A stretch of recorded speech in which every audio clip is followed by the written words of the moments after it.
Christmas में प्रिय मित्रों, प्रभु यीशु क्रिस्त की शांति एवं प्रेम आप सबों के साथ सदा बने रहे। अंधकार में भटकने वाले लोगों ने एक महती ज्योति देखी है और वही महती ज्योति ईसा मसीह है। और ईसा मसीह के वंशावली में 29वां पीढ़ी बाबुल निर्वासन के बाद यकोनियस से सलाथियल उत्पन्न हुआ। आज दिसंबर 16 यानी क्रिसमस की तैयारी का 16वां दिन। क्रिसमस की तैयारी करते करते कहां तक पहुंचे हैं? कुछ नया सा तो लगता है। शायद आप लोग बोलेंगे कुछ नहीं लगता है, पर विश्वास करो, नदी का पत्थर भी चिकना सा होता है। पानी में रहते रहते वो चिकना हो जाता है। तो उससे भी ज्यादा प्रभु का वचन हमें बदलते हैं, हमें नरम बनाते हैं। इतना तो विश्वास करो, क्योंकि प्रभु का वचन जीवंत है और सशक्त है। आज मनुष्य हमसे क्या कहते हैं? मनुष्य कहते हैं तुम बहुत कंजूस है, किसी को कुछ नहीं देते हैं। क्या आप कंजूस हैं? अगर आप कंजूस हैं या किसी को कुछ देना नहीं चाहते हैं, तो आज प्रभु हमसे क्या कहते हैं देखेंगे। प्रभु संत लूकस के सुसमाचार में अध्याय 6 वचन संख्या 38 में इस तरह कहते हैं, दो और तुम्हें भी दिया जाएगा, दबा दबा कर हिला हिला कर भरी हुई ऊपर उठी हुई पूरी की पूरी नाप तुम्हारी गोद में डाली जाएगी, क्योंकि जिस नाप से तुम नापते हो उसी नाप से तुम्हारे लिए भी नापा जाएगा। यह तो सच है। जिस तरह तुम दूसरों को देते हैं उसी तरह तुम्हें भी दिया जाएगा। अगर आप अपने बचपन में जो बातें अनुभव किए हैं या बहुत गरीबी की अवस्था अनुभव किए हैं, बहुत कठिन परिश्रम करते हुए धीरे धीरे पैसा कमाकर आप आगे बढ़े और आज आप अमीर बन गए हैं, और इसी के कारण भी आप शायद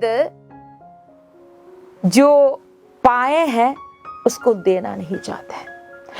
कोई गरीबी अवस्था से बढ़कर उसमें धीरे धीरे आगे बढ़कर अमीर हो गए हैं, और वे दूसरे गरीब लोगों को देखने से उनके दिल में दया आती है और दूसरों को पूरे दिल से उदार मन से देते हैं।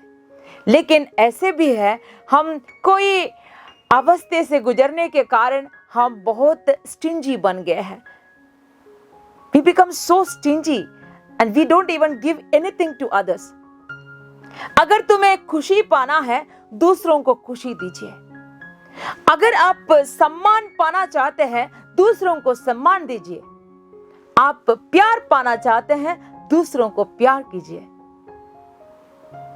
क्योंकि जिस मेजरमेंट से, जिस नाप से आप दूसरों को देते हैं, उसी नाप से आपको भी वापस मिल जाते हैं। भरी हुई, ऊपर उठी हुई, हिला हिला कर, दबा दबा कर आपको पूरे के पूरे नाप से आपके गोद में डाली जाएगी, वचन कहता है। आज हम 1 करोड़ों लोग, एक बहुत कम हो गया, हम लोग ज्यादा करते हैं। 50 करोड़ों लोगों के लिए हम प्रार्थना करें जो कंजूस हो गया है। पैसा हाथ में रहने के बावजूद भी दूसरे गरीबी को देना नहीं चाहते हैं। हम मरने पर खाली हाथ जाना है, तो ये पैसा क्या करोगे? बड़ा मकान क्या करोगे? एक दिन तो इस सब से हम बाय बाय करना पड़ेगा। तो हम 50 करोड़ लोग जो अमीर है, जिसके पास पैसा है, लेकिन खुद खाते नहीं है, दूसरों को खाने भी नहीं देता है। पैसे लोग हैं जो ज्यादा कपड़ा यूज नहीं करते हैं, दूसरों को भी नहीं देते हैं। वैसे लोग उदार मन होने के लिए, उसके उदारता के द्वारा दूसरों को मदद करने के लिए हम लोग आज प्रार्थना करेंगे। इस तरह आज इस दुनिया में 50 करोड़ों लोग उदार होकर, इस प्रभु का वचन पाते हुए उदार होकर दूसरों को मदद करने के लिए आज उन्हें शक्ति मिल जाए। हम इन भाई बहनों के लिए प्रार्थना करें ताकि आज के प्रभु का वचन से उनका हृदय तैयार हो जाए और उदार होकर दूसरों को मदद करने की खुशी पाए, आनंद पाए और इस तरह क्रिसमस के लिए तैयार भी करें। हम प्रार्थना करें, हम खुद भी तैयार हो जाए, दूसरों के लिए भी हम प्रार्थना करते हुए उनका जीवन भी प्रभु के लिए तैयार हो जाए। प्रणाम मरिया, कृपा पूर्ण, प्रभु तेरे साथ है, धन्य तू स्त्रियों में और धन्य तेरे गर्भ का फल यीशु। हे संत मरियम, परमेश्वर की माँ, प्रार्थना कर हम पापियों के लिए अब और हमारे मरने के समय। आमीन। पिता, पुत्र और पवित्र आत्मा की महिमा हो, जैसे वह आदि में थी, अब है और अनंत काल तक सदा रहेंगे। आमीन। जय यीशु। धन्यवाद।